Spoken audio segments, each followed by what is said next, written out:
So I snack a lot. I snack when I'm hungry, but I also snack when I'm not hungry. I snack to the point where I give myself a stomachache, I snack when I'm bored, and I snack when I'm not bored. I basically am just like a cereal snacker all the time, and it's kind of frustrating, especially when I do it for the kind of wrong reasons, like when I snack knowing full well it's going to give me a stomachache and I still do it, and when there's just no reason, like dinner's in 20 minutes and then I snack and then I can't eat dinner because I'm full and I've hurt myself. It's really annoying, and I don't really know entirely how to overcome this. So I asked on my Instagram story the other day about, does anyone else have this? Does anyone else like snack a lot unnecessarily? And also I asked for tips for people who have overcome snacking. Not that, this is the thing, snacking is not a bad thing. I'm never ever saying that. I never ever ever want to say that you should stop snacking, because you don't just have to snack when you're hungry. You can snack just because it makes you happy, just because you want to. You can do that. But for me personally, if I snack and it gives me a stomachache, and I know full well that it's going to give me a stomachache because I have the most annoying IBS in the world, or for just reasons like I'm just doing nothing and I just decide to snack and it's just pointless. For me, that's not something that I really want to do. So I asked for these tips to kind of help me out. So I thought I'd share them with you today. They are not my tips as such, they're not my opinion, they're just some tips that I might take some of them on board, I might not take some of them on board, but I thought you guys might like to hear them. So here we go. So I've written some of the tips down that you gave me on my phone. I'm going to keep referring to it because I can't remember them. But first one was probably one of the biggest ones, and I've sort of condensed quite a few into one, but the main gist of it is to keep hydrated. Drink water, fizzy water even. I guess the fizz might help because that fizzy stuff always fills me up, doesn't it? And then herbal tea. So basically any sort of liquid is a good thing. It keeps you hydrated. Sometimes you feel like you're hungry potentially, but actually you're thirsty. So that was probably the most popular answer of them all, and it's something that I definitely need to consider more because I know full well I don't drink enough water. So that's one that I'm going to take on board for sure. Second tip is to chew on gum or like suck on mints or something. Now, for me personally, chewing gum is kind of a no-go, as are mints and stuff, because they're either sugary or they've got something in them that just doesn't agree with my stomach. So this doesn't really make sense to me, but I can completely see why this would be a tip, and something that a lot of you said, because I think one person in their tip said you need to keep your mouth busy, like so that you don't eat. If your mouth is busy doing something else, then you don't really feel like snacking. So I guess that makes sense. The next tip I really, really liked, it was keep a mood diary to work out why you're snacking. So why are you snacking if you're not hungry? Is it because every time you snack, is it because you're stressed? Are you unhappy? Are you sad? Are you happy? Like, there could be so many different reasons, but for me, I think this is something that I'm gonna do because I kind of know this already. I snack or go to the cupboard or whatever and stand there when I'm a bit stressed, when I'm a bit on edge and I don't know what to do. I suddenly feel like, right, if I don't know what to do, one thing I can do is snack. So I'm gonna do this and keep a mood diary to try and work out the reasons why I do it, and maybe then I can sort out those reasons and it will help me to reduce my snacking, I guess. This one came up a lot as well, and that is only have things around you like snacks that you're happy to snack on. So the examples people gave were fruit and veg and stuff like that, and also make sure that it's actually prepared, because if you have like a big old pineapple that needs to be chopped up, you're probably going to be like, oh, I can't be bothered to chop the pineapple up, and you'll go and just get a chocolate bar, which you can just open, easy.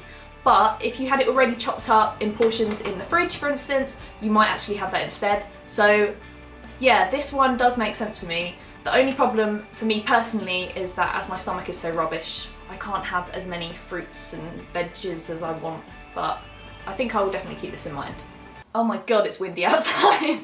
It is such a horrible day, hence why I've got a hat on, because I've been outside and it was so windy. But the next point is the one that was probably the second most popular, and that was don't have stuff in the house / make snacks harder to get to. Sorry, I can't talk because I need a snack. No, I don't. So yeah, basically this was something that so many people said, that just don't buy snacks, don't buy things that you don't want to eat. But I think with the sort of work that I do and the job that I do, I bake a lot of cakes and nice things and stuff, and I always have snacky food in the house because of that. I find this really difficult, and it's probably not something that I personally can do, and I know that it would help, because if you don't have them, I'm too lazy to like be like, right, I need a snack, I'm gonna go to the shop. I'm not gonna do it.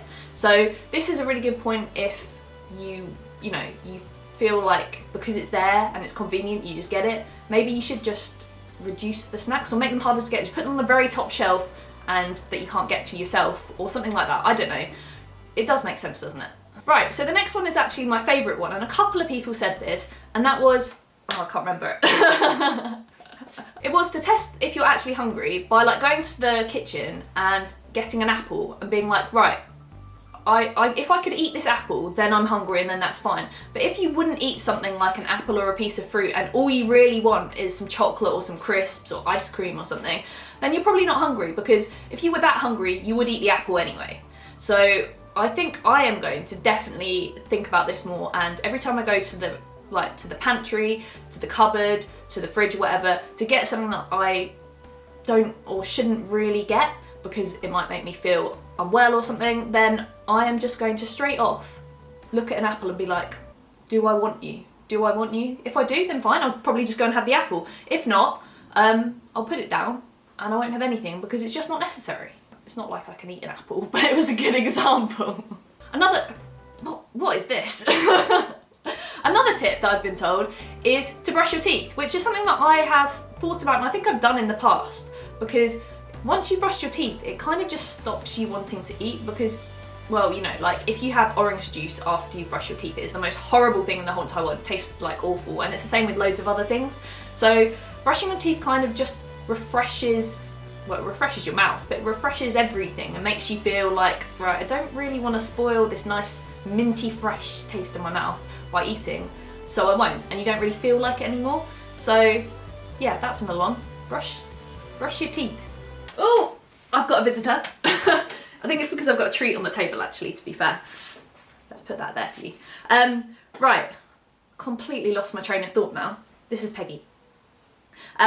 So the next one, actually, this is quite relevant to having a dog, really, in a way. When you feel like snacking, why not just go outside and get some fresh air, or go and chat to someone? Like I could go and chat to Peg, you know? So you might feel like you want a snack because you don't really know what to do.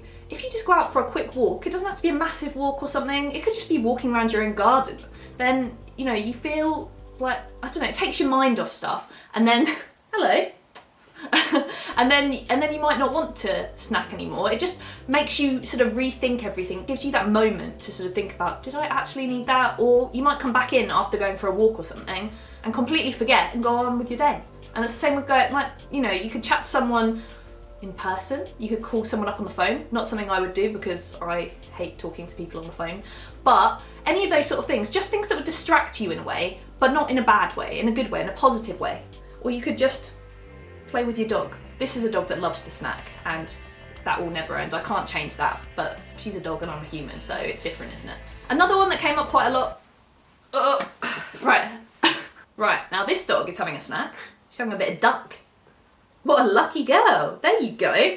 But another one that came up a huge amount was smaller, like have regular smaller meals. So all of us generally, well, I personally, I have 3 meals a day, and then I snack loads in between them. But I have 3 main meals, breakfast, lunch and dinner. And some people said that it really helps them to have, let's say, like, oh goodness, she just burps. Pardon you, we're filming here. So basically, I've lost everything I was going to say then. But yeah, smaller meals. So instead of having 3 meals a day, which are quite hefty in size, maybe have like 5 meals or 6 meals a day. And that's definitely easier said than done. I know, like, when you have a job and you're out all day, you can't just suddenly be like, sorry everyone, I'm off to have my meal 2 and then meal 4 later on. It just doesn't really work like that. But it is something to consider. Maybe your body is saying that it just wants more regular food. Everyone's body is different. So the last point that people said to me a fair few times isn't really a tip. It was just, life's too short to worry. Don't worry about snacking. It's fine. And I completely agree that life is too short to worry about snacking. But that's not kind of the point I was making when I was saying this. Like, the point, as I've said throughout this video, is that I snack when I'm not hungry, it doesn't make me happy, I'm not bored really. I'm just doing it for absolutely no reason, and 9 times out of 10 I'm choosing something like something really, really sugary, for instance, when my stomach doesn't entirely agree with sugar, and I'll do it knowing that, and I'll make myself have a stomachache. Like, what is the point in that? There is no point. So although people have said life's too short to worry about it, completely get that, but I just want to feel well. And as a lot of you will know from watching my videos, my stomach doesn't always make me feel well. I can feel quite unwell a lot of the time. So yeah, that makes sense, but also I think I'm going to take on board quite a few of the other tips too. If you have any if you have any thoughts or tips, then leave them in the comments below. I'll also leave my Instagram in the description thing. And if you want to watch videos such as Mark's 15-minute recipe challengey thing, then click up here. And if you want to watch some grocery hauls, which we do quite regularly, then click up here. And me, and possibly this little burper, will see you in the next video.